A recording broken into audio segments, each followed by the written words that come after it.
So Elon came out and said that he thinks Twitter needs to be the most accurate source for truth, which is quite a goal. And then I think that Seth Dillon, the CEO of the Babylon Bee, made a really interesting comment on that. Twitter wrestles with a dilemma created by their commitment to keeping two promises.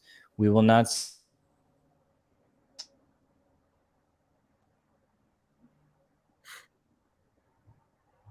censor anything truthful. We will not censor. This whole idea of truth and like accuracy versus free speech, because obviously there's a lot of non-true information that still counts as free speech. So I'm curious what you guys think about that comment. Yeah, I mean, it's kind of one of the things that with your interview with Majid, that was interesting. It's like, how many examples do we have to see of misinformation that later turned out to be accurate? I don't know. I mean, can you create an algorithm? Can Twitter somehow, fact check? Then we get into the fact checking and how problematic that is. It's a tough situation. Yeah, I mean, the goal of having true information is obviously a great goal, but the goal of having free speech is also a great goal, but those two things are not the same, and both are very difficult goals to even be successful in one of those areas. And there is a little bit of friction between them, because if you're saying it's going to be the best source of accurate information, and false information it kind of gets into taking down false information, which is, we've gotten a taste of it this weekend with Kathy Griffin and h3h3 getting banned. Now that's impersonation. Impersonation is actually illegal, and there's certainly dangers of that. However, they're arguing satire. So, things are already getting dicey on like day 6. I don't know what day it is, day 5 or day 6 of Elon's reign. Yeah. So if he's gonna make Twitter the most truthful source of information, that means that he would be most likely censoring what he considered disinformation. So we're back to the same idea of who are the fact checkers here. Is he going to have his own group of independent fact checkers? Is he going to actually like censor what he considers disinformation? Well, he's been pushing a rebrand of Birdwatch into Community Notes, which you saw this funny quibble between him and Dorsey like this morning, where Dorsey was saying he thinks Community Notes sounds like a Facebook cheesy name, and Elon said no, Birdwatch sounds like a sketchy, like creepy dystopian name. And I do think that Community Notes is incredibly powerful, and it's similar to like a jury system on Minds. And so I think that you can leverage that kind of citation system to make sure that people understand what is true and what is not as much as possible with the power of the crowd. And so I don't think that the existence of that necessarily means that he would want to ban anything that isn't true. And maybe the notes feature would just help show when things are true and not true. But I just find it very I find his approach very odd with going after the whole permanent ban, like specifically saying, if you want to go to his post, Sean, specifically saying I'm going to permanently ban for I think it's this one. Going forward, any Twitter handles engaging in impersonation without clearly specifying parody will be permanently suspended. Yeah.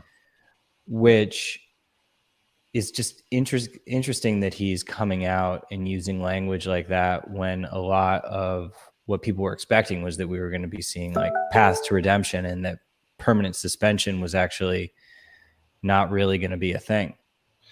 Right. Well, yeah. So one of the things we brought up on the last podcast that we did last week was that $8 a month verification. And the way I read this when I initially saw it was, this is how they're going to prevent people, impersonators, from coming into the platform, starting accounts under people's names who are no longer on the platform, and then just paying $8 a month to get verified. That's kind of how I took this, because that's my biggest concern. If the $8 a month goes through and that's how you get a check mark, what are the checks and balances? People should not have the right to impersonate others.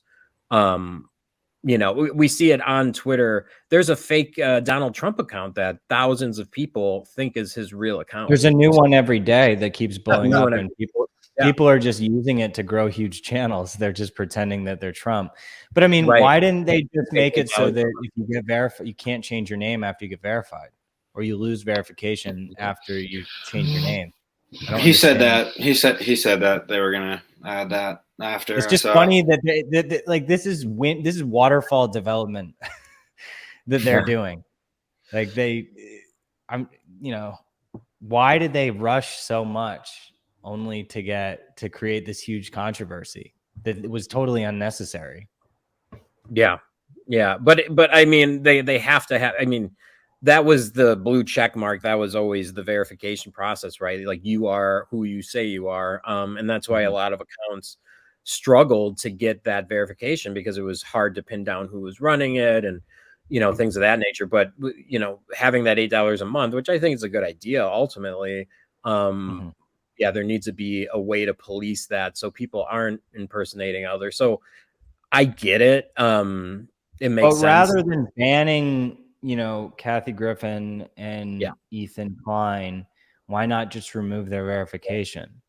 Like, they were obviously they were towing the line with, it not being a prank, and they were actually trying to cause chaos, for sure. I think that's obvious. And I think it's totally legitimate that they get punished somehow for what they did.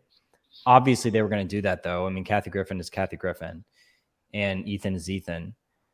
But now they just have fuel. I don't see how it was useful, and they could have just removed the verification. And then he has to go and say, we're going to permanently ban. Like, he went like, they kind of proved a good point, to be honest. Like, seems to be a bit of a reactionary, doesn't he? Like, you can see that he has real emotion on display. Like, that's a reactionary move to just like ban Kathy Griffin. It's totally authentic. Like, some people are giving him a hard time because, and he even labeled himself like Twitter tech support or whatever it was. Some people are giving him a hard time for being too much in the weeds. Like, I actually respect the fact that he gets involved in the product, answers random questions from random people about little, characteristics of the app. And he's not just like sitting on his throne in the way that most Silicon Valley CEOs do. Like, most CEOs stay disconnected from the community. Like, to be honest, like, I behave very similarly to this on Minds. Like, people will tag me, people will be trolling me. I'll reply right to them. I don't, I'll share their troll. Like, it's all confronting it head on. So that's all cool. But it's just funny, that this is the initial wave of dev that they focus on. I understand verification is a very important thing to start on, but meanwhile, staying silent about a lot of the other issues that people really care about, namely transparency, algorithms, reinstating accounts. And I know he did say that there's a content moderation council coming, and I'm sure that they're working hard on all of that stuff. So I would imagine there's going to be something happening. But I'm becoming more skeptical that Twitter is going to be meaningfully different. It'll be different. It'll be better than a lot of the other big tech, but I do not think that they're going to open source the code. I don't either. I'm retracting my prior optimism. I don't even think it's going to be necessarily full free speech. I mean, he already said himself, like, that hate speech isn't allowed, and like, that's just how do you do that? You can't do that. That's You not can't, free yeah. speech. You can't say that. That's the whole point. It's literally the whole Yeah, point right. of free speech. Does it count And it as- sucks. And it sucks because I look like the asshole because I'm like, oh, you gotta hate speech. Gotta should have hate stay. It's speech, like, I don't man. want hate speech. Like I want hate speech less than anyone else. But like it's such a subjective term to who's defining it. So it's like who's defining it, Yeah. and it's all that matters. And like if he's defining it, then I don't know. That's I was exactly the surprised to thing. see him say that. Well, he's I was just kind not of let down. approaching the arguments. You can sort of tell that he hasn't. I mean, I think he's thought about a lot of this pretty deeply, but in terms of hate speech and free speech and kind of how they interoperate and how they coexist, like he hasn't thought about it in the context of our research paper, censorshipeffect.com, for anyone who hasn't read it, showing how free speech is the antidote to hate speech empirically through lots of research showing that censorship causes increased radicalization. That's the argument that he needs to be bringing up, as opposed to saying, oh, no, we're not going to have hate. Like he's backing himself into a corner with the ADL and all of those people that's going to be very difficult to come out of. Yeah, that's true. I was listening to so go ahead, Jack. Sorry. I was just going to say that's the thing no one is really talking about, which is how do you like fix hate speech? Like, we just fix it. You can't just ban it and be like, that's never going to fix it. That's just going to, that's like sweeping it under the rug, acting like it's not there. It just festers. You have to, people have to deal with it. So like no one's talking about that because no one wants to, except for guys like, Daryl Davis. And there's very few people who are willing to like really put in the work to try to like help somebody who's got, some crazy beliefs. But that's really what has to happen. It's like mental health and communication, not isolation and cancel culture. That's a key angle. It's like fix the problem. Start to look at people's mental health, bringing up, you don't even hear that phrase, fix hate speech. It's always get rid of hate speech, or it's people saying, or ban it, or people saying, oh, well, what is hate speech? Like it's, but the definitions absolutely matter. And that's where it'll be interesting to see what they come out with in terms of a content policy. So let's look. So meanwhile, while all this is happening, you've got somewhat of a migration happening out from Twitter, mostly of people who hate Elon and actually want more censorship. And so if you could go to the next tab, Sean, with Alex Franas. So you've got the Mastodon may not replace Twitter, but at least has better leadership. So bring up that photo bigger.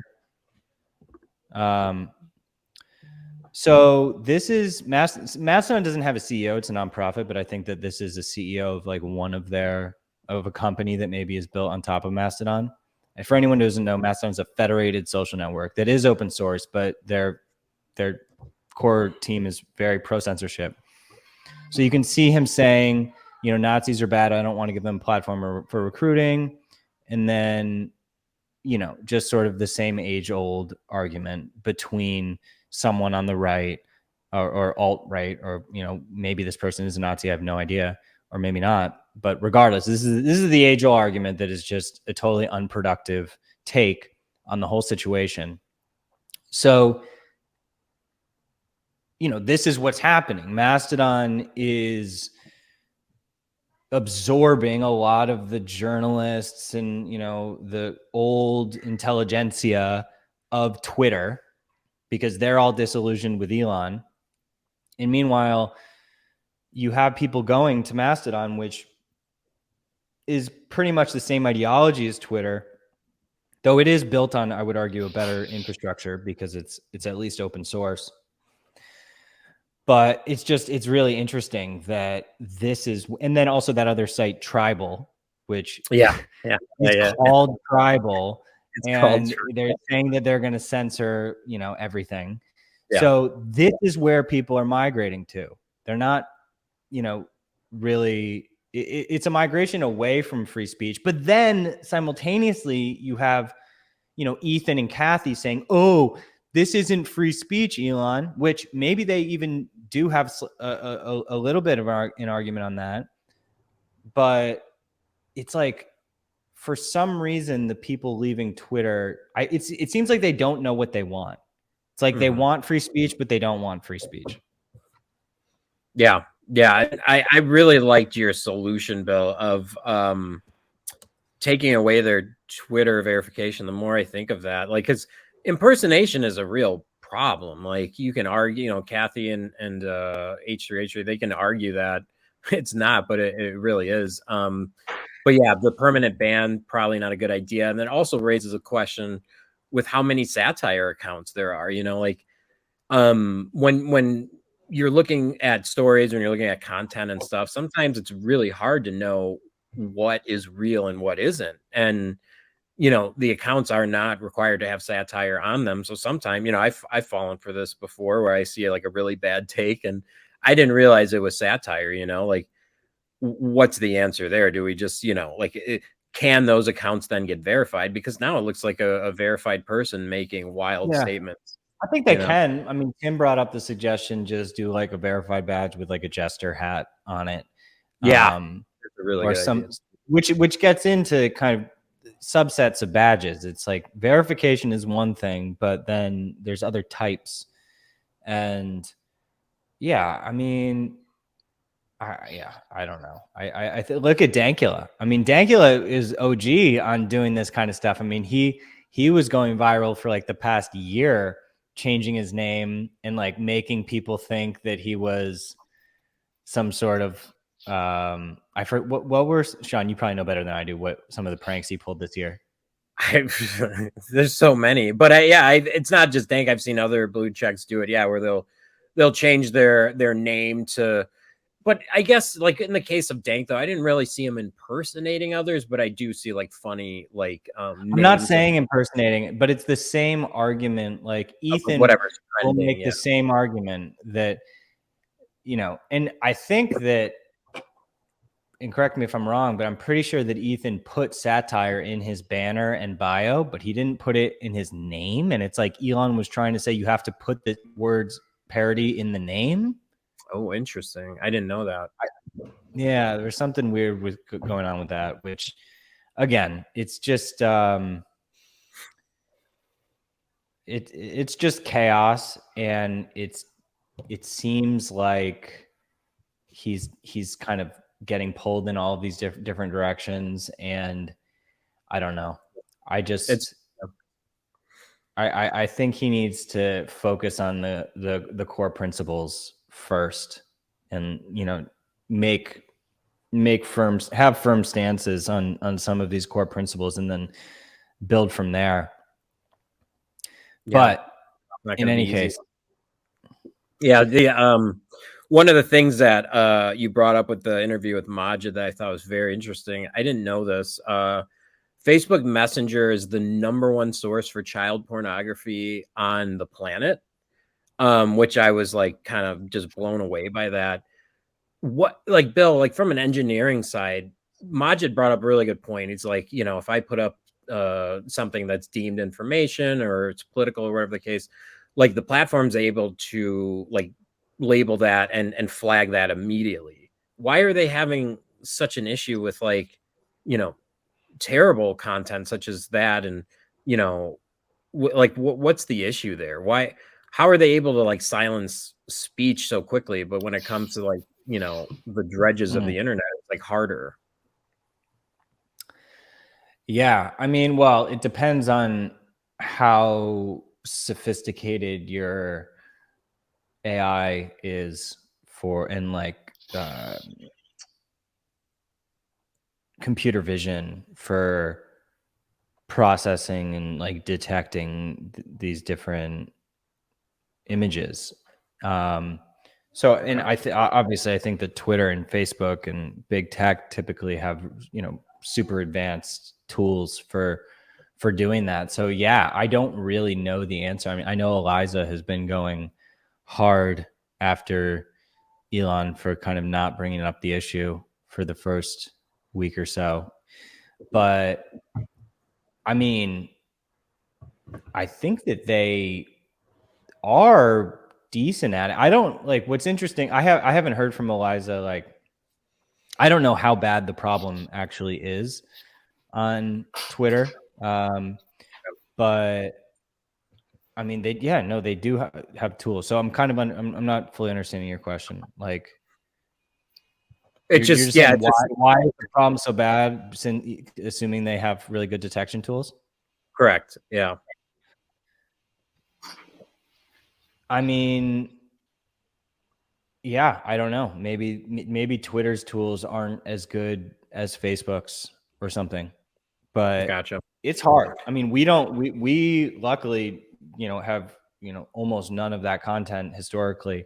But we don't really have advanced computer vision tools to detect it. So we're relying much more so on the community at this point. I think Eliza's big gripe with Twitter is that even in their report system, they don't have like specific categories for that kind of stuff. For anyone who doesn't know who I'm talking about, Eliza Blue, she's like a very prominent child sex trafficking kind of expert, because she was a victim herself, I believe. And so she's really pushing big tech to take care of that problem. Yeah, I don't know. Yeah, it was just, it's like, because it's very strange. Like if you tag people